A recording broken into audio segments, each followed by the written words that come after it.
हम फैसिलिटीज़ जो अदर थे जैसे हमारे वैक्सीनेशन है वो भी हम 1 मई से इंक्रीज़ कर रहे हैं, क्योंकि उसमें आप 18 प्लस के हैं। तो जितने भी जिनको भी हम रिक्वेस्ट करते हैं कि वैक्सीनेशन के लिए वो सामने आए 18 प्लस, ताकि फ्रंटलाइन वर्कर्स, हेल्थ वर्कर्स, जितने भी कोई अगर कोई पेंडिंग है उनमें से भी वो भी आए, और जो 18 प्लस है वो अपना वैक्सीनेशन कल से हमारे सेंटर पर कर सकते हैं।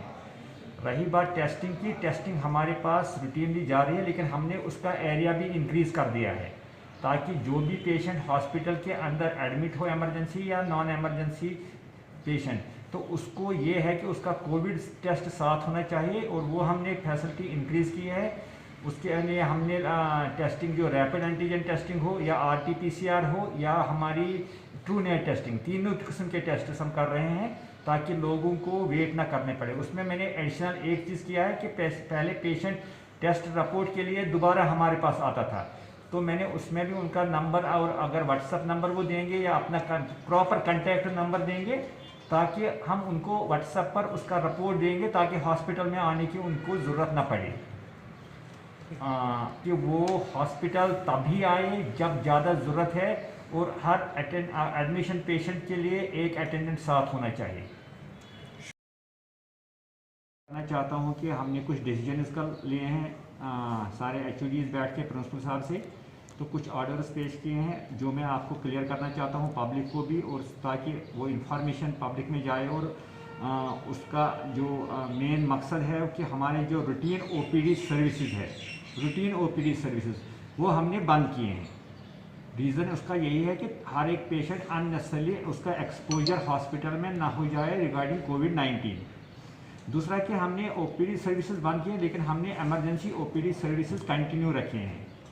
वो कंटिन्यू रहेंगे अपने अपने OPD में। उसमें कोई हमने चेंज नहीं किए हैं जिसको भी इमरजेंसी होगी, क्योंकि आपको पता है कि ये हॉस्पिटल साउथ कश्मीर का मेन हॉस्पिटल है, तो हम इस हॉस्पिटल को कोई भी सर्विसेज कंप्लीट बंद नहीं कर सकते हैं। तो only routine OPD services have been closed, number 1। Number 2, हमारे जो इमरजेंसी सर्जिकल है, सर्जरीज़ है, चाहे उसमें इमरजेंसी सर्जरीज़ है, उसमें कोविड हो या नॉन कोविड है, दोनों सर्जरीज़ हम रूटीनली करेंगे, उसमें कोई चेंज नहीं होगी, इंक्लूडिंग ऑल मैलिग्नेंसी जो होगी, उसमें जो भी मैलिग्नेंसी का कोई भी पेशेंट होगा उसको भी रूटीनली किया जाएगा। सो वो नहीं कर सकते हैं, क्योंकि आपको पता है कि हमारे थिएटर्स राउंड द क्लॉक वैसे भी चलते हैं। सो तीसरा बात है कि हमारी जो इसमें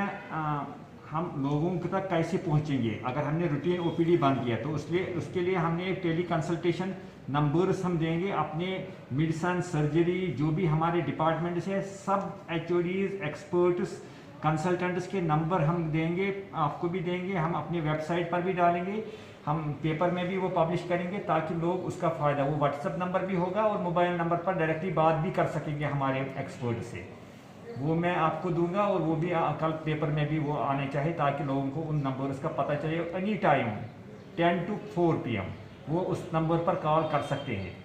अपने जो भी, चाहे व्हाट्सएप से करें चाहे फ़ोन नंबर करें। तीसरा है कि इन एडिशन हमारे जो यहाँ पर फैसिलिटीज़ जो अदर थे जैसे हमारे वैक्सीनेशन है वो भी हम हमारे जो यहाँ पर फैसिलिटीज़ जो अदर थे जैसे हमारे वैक्सीनेशन है वो भी हम 1 मई से इंक्रीज़ कर रहे हैं, क्योंकि उसमें आप 18 प्लस के हैं। तो जितने भी जिनको भी हम रिक्वेस्ट करते हैं कि वैक्सीनेशन के लिए वो सामने आए 18 प्लस, ताकि फ्रंटलाइन वर्कर्स, हेल्थ वर्कर्स, जितने भी कोई अगर कोई पेंडिंग है उनमें से भी वो भी आए, और जो 18 प्लस है वो अपना वैक्सीनेशन कल से हमारे सेंटर पर कर सकते हैं। रही बात टेस्टिंग की, टेस्टिंग हमारे पास रूटीनली जा रही है, लेकिन हमने उसका एरिया भी इंक्रीज़ कर दिया है ताकि जो भी पेशेंट हॉस्पिटल के अंदर एडमिट हो, इमरजेंसी या नॉन इमरजेंसी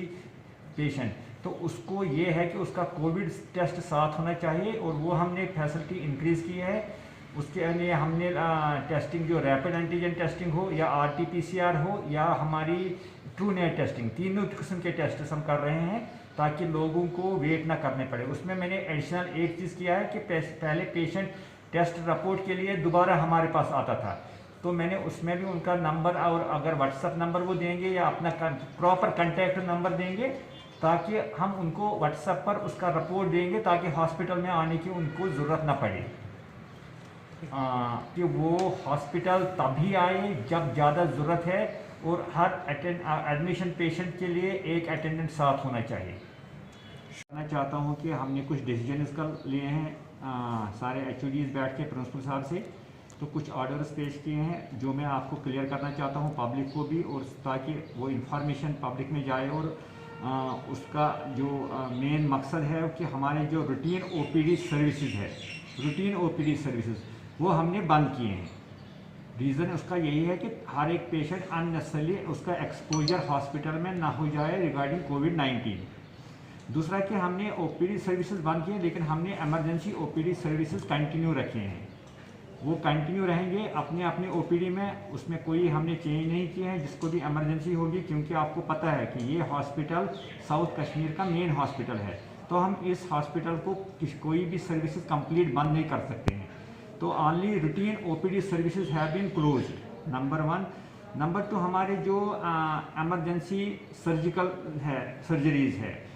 चाहे उसमें इमरजेंसी सर्जरीज है, उसमें कोविड हो या नॉन कोविड है, दोनों सर्जरीज हम रूटीनली करेंगे, उसमें कोई चेंज नहीं होगी, इंक्लूडिंग ऑल मैलिग्नेंसी जो होगी, उसमें जो भी मैलिग्नेंसी का कोई भी पेशेंट होगा उसको भी रूटीनली किया जाएगा। सो वो नहीं कर सकते हैं, क्योंकि आपको पता है कि हमारे थिएटर्स राउंड द क्लॉक वैसे भी चलते हैं। सो तीसरा बात है कि हमारी जो इसमें हम लोगों तक कैसे पहुंचेंगे अगर हमने रूटीन ओपीडी बंद किया, तो उसके लिए हमने एक टेली कंसल्टेशन नंबर्स हम देंगे अपने मेडिसन सर्जरी जो भी हमारे डिपार्टमेंट से सब एचओडीज एक्सपर्ट्स कंसल्टेंट्स के नंबर हम देंगे, आपको भी देंगे, हम अपने वेबसाइट पर भी डालेंगे, हम पेपर में भी वो पब्लिश करेंगे, ताकि लोग उसका फ़ायदा, वो व्हाट्सएप नंबर भी होगा और मोबाइल नंबर पर डायरेक्टली बात भी कर सकेंगे हमारे एक्सपर्ट से, वो मैं आपको दूंगा, और वो भी कल पेपर में भी वो आने चाहिए, ताकि लोगों को उन नंबर्स का पता चले। एनी टाइम 10 to 4 PM वो उस नंबर पर कॉल कर सकते हैं, अपने जो भी, चाहे व्हाट्सएप से करें चाहे फ़ोन नंबर करें। तीसरा है कि इन एडिशन हमारे जो यहाँ पर फैसिलिटीज़ जो अदर थे, जैसे हमारे वैक्सीनेशन है, वो भी हम फर्स्ट